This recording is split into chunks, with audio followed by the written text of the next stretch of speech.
आप तक पहुंचा दे। पूर्व विधायक प्रहलाद गुंजल बीजेपी छोड़ कांग्रेस में शामिल होंगे। कोटा से जयपुर के लिए रवाना हो चुके हैं प्रहलाद गुंजल। वक्त है 12:30 बजे का, जो औपचारिक रूप से बीजेपी को छोड़कर कांग्रेस का दामन थाम लेंगे। कोटा से जयपुर रवाना होते वक्त गुंजल के समर्थकों ने उनका स्वागत भी किया। भीड़ आप देख रहे हैं। स्वागत जब किया गया फर्स्ट ऑन फर्स्ट इंडिया, ये तस्वीरें जरा देखिएगा, सबसे पहले आपको दिखा रहे हैं। और अब औपचारिक रूप से ये साफ हो गया है कि ऐलान भी औपचारिक रूप से होने जा रहा है। वक्त 12:30 बजे का, जिसमें दिग्गज कांग्रेसी शामिल होंगे, उनको ज्वाइनिंग करवाएंगे और फिर आगाज हो जाएगा रण का, जो कि लोकसभा चुनावों के मद्देनजर इस दल बदल को बेहद खास भी माना जा रहा है। लेकिन यह भी साफ हो गया है कि उन्हें टिकट भी फाइनल हो चुकी है, यानी कि अभी उन्होंने औपचारिक रूप से ज्वाइनिंग नहीं की, लेकिन यह जानकारी आ रही है कि ज्वाइनिंग होते ही उनकी टिकट भी पक्की है। तो बीजेपी नेता प्रहलाद गुंजल आज कांग्रेस ज्वाइन कर रहे हैं। फर्स्ट इंडिया की खबर पर आखिरकार मुहर लग गई है। फर्स्ट इंडिया न्यूज ने आपको पहले ही बता दिया था, कल ही प्रसारित कर दी थी ये खबर। प्रहलाद गुंजल आज जयपुर में भाजपा छोड़ कांग्रेस में शामिल हो रहे हैं। दोपहर करीब 12:30 बजे के वक्त पीसीसी मुख्यालय में एक बड़ा कार्यक्रम हो रहा है। पूर्व मुख्यमंत्री अशोक गहलोत होंगे, पूर्व पीसीसी सचिव सचिन पायलट होंगे, पीसीसी सचिव गोविंद सिंह डोटासरा मौजूद रहेंगे। कोटा बूंदी लोकसभा सीट से कांग्रेस के टिकट पर भी चुनाव वो लड़ेंगे, ये जानकारी भी मिल रही है। पॉलिटिकल एडिटर योगेश शर्मा जी हमारे साथ जुड़ चुके हैं, ज्यादा जानकारी उनसे लेंगे। योगेश जी, नाम तो काफी समय से आ रहा था कि वो प्रहलाद गुंजल नाम है, जो कि राहुल कसवा के बाद बीजेपी छोड़ेंगे और कांग्रेस में शामिल होंगे। अब औपचारिक रूप से ऐलान होने वाला है। 12:30 बजे का वक्त है, जो कि फर्स्ट इंडिया न्यूज की खबर पर मुहर लगने वाली है। तो आपसे विस्तार से जानकारी लेना चाहेंगे। जो घटनाक्रम हुआ अचानक से तो नहीं हुआ, ना नाराजगी दूर करने की कोशिश और ना ही यहाँ पर जो टिकट को लेकर बात सामने आ रही थी, वो टिकट अब बीजेपी नहीं कांग्रेस देगी। देखिए पूनम, बड़ी खबर है, क्योंकि हाड़ौती के अंदर कांग्रेस पार्टी को एक बड़ा नेता आज मिल जाएगा। और वो नेता जो जमीनी रूप से बहुत सशक्त, जिसकी पोजीशनिंग रही है अपने इलाके के अंदर, और कहा जा सकता है ऊर्जावान नेता के अलावा ओजस्वी वक्ता, और भारतीय जनता पार्टी के लिए इसलिए झटका है क्योंकि जनसंघ, संघ विचारधारा और बीजेपी के प्रति समर्पण, ये तमाम बातें प्रहलाद गुंजल में निहित रही। एक जमाने भर तक वो बीजेपी के प्रमुख नेताओं के तौर पर रहे। बीजेपी से वो विधायक चुने गए। बीती वसुंधरा राजे सरकार के दौरान वो विधायक थे। और इसके साथ ही सहकारिता से जुड़ा जो मूवमेंट है हाड़ौती के अंदर, कोटा में, चाहे डेयरी से जुड़ी राजनीति है, उसके भी वो पुरोधा कहे जाते हैं। तो एक बड़े चेहरे के तौर पर कांग्रेस में आज एंट्री हुई। गुर्जर समुदाय के भी बड़े नेता है। गुर्जर आरक्षण आंदोलन के दौरान प्रहलाद गुंजल की बड़ी भूमिका रही थी।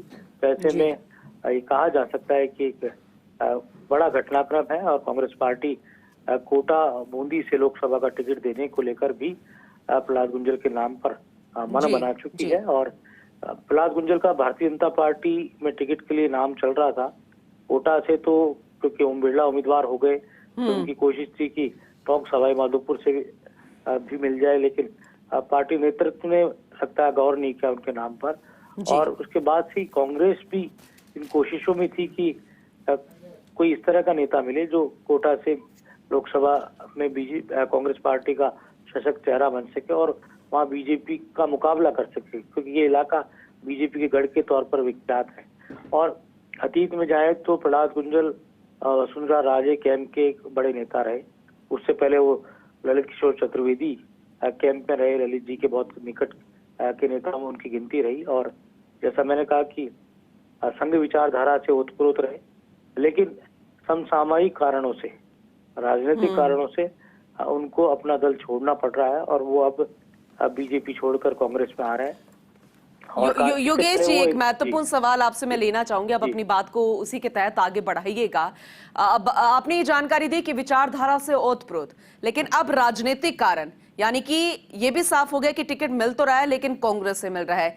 क्या विचारधारा से भी ऊपर उठ गई है वो राजनीतिक कारण, जिस वजह से विचारधारा आज कोई मायने नहीं रखती है? ये बात सही है, बिल्कुल। आपको ध्यान होगा कि शांति धारीवाल के खिलाफ चुनाव लड़ा था प्रहलाद गुंजल ने जी, और कोटा में जब उन्होंने चुनाव लड़ा तो बहुत ही कम समय उनको मिला। ऐन वक्त पे उनको टिकट दिया गया, और टिकट भी दिया गया तो उसके पीछे कई कारण रहे। वसुंधरा राजे ने उनको फोन किया, फिर उसके बाद वो बड़े नेता के घर मिलने पहुंचे और वो टिकट उनका फाइनल हुआ। लेकिन तब तक बहुत देर हो गई थी और शांति धारीवाल से इसके बावजूद भी कड़ा मुकाबला किया और वो चुनाव हार गए। और उसके बाद जो मौजूदा कोटा के राजनीतिक हालात हैं उसमें प्रहलाद गुंजल के लिए अब राजनीतिक तौर से बीजेपी के अंदर जीवित रहना आसान नहीं। यही कारण था कि उनको अब दूसरी राह चुननी पड़ रही है और दूसरी राह चुननी पड़ रही है और कांग्रेस पलक पावड़े बिछा रही है एक ऐसे नेता के लिए जो हाड़ौती में कांग्रेस के लिए एक बड़ा सिंबल बन सकता है। क्योंकि आपको ध्यान ही है कि शांति धारीवाल और भरत सिंह, रामनारायण मीणा, हरिमोहन शर्मा, ये सब अब आयु के लिहाज से अब मुझे लगता है इनकी आखिरी पारी है। अब नए दौर के वक्त नए नेता की आवश्यकता हाड़ौती की राजनीति में होनी जरूरी है कांग्रेस पार्टी के लिए। तो ये एक तारणहार के तौर पर, एक संजीवनी के तौर पर कांग्रेस पार्टी के लिए वहां पर एक एसेट बन सकते हैं पूरे हाड़ौती के अंदर। और साथ ही गुर्जर नेता के तौर पर तो स्थापित है ही, और अगर इनको जैसा कि मैंने कहा कि टिकट मिलेगा तो कहा जा सकता है कि इस टिकट का असर बाकी आसपास की सीटों, खासतौर से करौली, धौलपुर और अन्य सीटों पर असर पड़ेगा, चित्तौड़ की सीट पर भी असर पड़ेगा। तो कहा जा सकता है कि पूरा एक ताना बाना जो बुना गया इसके पीछे वो यही था, क्योंकि प्रहलाद गुंजल जज्बाती है और स्वाभिमानी भी है। ये दो तीन कारण उनके साथ ऐसे जुड़े हुए हैं जो उनको आत्मबल तो देते हैं, लेकिन साथ ही राजनीतिक तौर पर ये एक माइनस पॉइंट माना जाता है किसी भी नेता के लिए जी। और यही उनका आत्मबल भी है और ये माइनस पॉइंट भी है। तो इसलिए उनको लगा कि यार ऐसी पार्टी में जाना चाहिए जहां उनका सम्मान हो। सचिन पायलट से उनकी बातचीत हुई, पूर्व मुख्यमंत्री अशोक गहलोत से उनकी मुलाकात हुई, अशोक गहलोत भी उनके नाम पर एग्री थे, सचिन पायलट भी एग्री थे, प्रदेश कांग्रेस के अध्यक्ष गोविंद सिंह डोटासरा से उनकी लंबी बातचीत हुई और उसके बाद तय हुआ कि भाई प्रहलाद गुंजल को लेना चाहिए। कल सीईसी में उनके नाम को लेकर औपचारिक जब चर्चा हुई और उसके बाद ये तय हुआ कि आज वो ज्वाइन करेंगे। और फर्स्ट इंडिया ने जो पहले संकेत दिए थे और उन संकेतों पर पुनः हमेशा की तरह अब मोहर लग गई है। और कहा जा सकता है कि और इसका एक फायदा ये होगा कांग्रेस पार्टी को, कई बीजेपी के बड़े छत्रप जो हो सकता है बीजेपी नहीं छोड़े लेकिन अंदर खाने वो आपको प्रहलाद गुंजल के साथ आते हुए नजर आएंगे, सपोर्ट करते चुनाव के अंदर सपोर्ट करते हुए नजर आएंगे जी। योगेश जी, लेकिन कितना दिलचस्प है, जैसे कि आप जानकारी दे रहे थे कि भारतीय जनता पार्टी अब नयों को भी मौका दे रही है।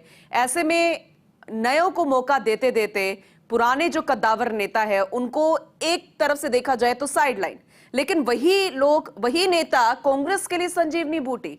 कितना दिलचस्प है ये बात सही है। बहुत अच्छा सवाल है पूनम आपका, क्योंकि हाड़ौती की राजनीति, झालावाड़, कोटा और खासतौर से हम बूंदी को भी शामिल कर लें तो बूंदी में जरूर कांग्रेस का अतीत में वर्चस्व रहा, लेकिन झालावाड़ और कोटा की राजनीति में भारतीय जनता पार्टी का बड़ा वर्चस्व रहा।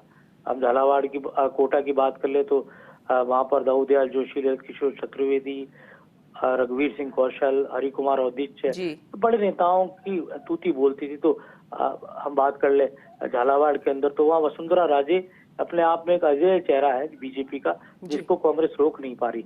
और यहाँ पर अब नए छत्रप के तौर पर ओम बिरला सामने आ चुके हैं। तो ओम बिरला के सामने कौन चुनौती दे सकता है ओम बिरला को? वो एक बड़ा नाम बीजेपी का लोकसभा के अध्यक्ष के पद पर है और आज की तारीख में हाड़ौती में बीजेपी की राजनीति में ओम बिरला सिरमौर बन चुके हैं और अपने कामों के नजरिए से भी और लगातार उनकी सक्रियता अपने क्षेत्र में रही है, अपने निर्वाचन क्षेत्र में रही है।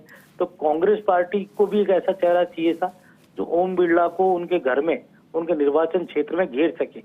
तो ऐसा चेहरा उनको प्रहलाद गुंजल के तौर पर हाथों हाथ मिला, तो कांग्रेस ने भी हाथों हाथ उस चेहरे को लिया। क्योंकि जैसा आप कह रही थी कि संजीवनी की बात, संजीवनी इसलिए क्योंकि प्रहलाद गुंजल का एक स्वभाव है, वो अपने कार्यकर्ता के काम आते हैं। वो कार्यकर्ता जो उनका समर्थक है उसके प्रति वो भी समर्पित रहते हैं, जो वहाँ की कोटा की पूरी तरह का राजनीति का जो स्टाइल है। और दूसरा, भीड़ जुटाने में कोटा की राजनीति में प्रहलाद गुंजल का कोई मुकाबला नहीं कहा जा सकता। ग्रामीण राजनीति पर भी उनका होल्ड रहा है, चाहे वो गुर्जर हो, चाहे मीणा हो, चाहे अन्य समाजों के लोग हो।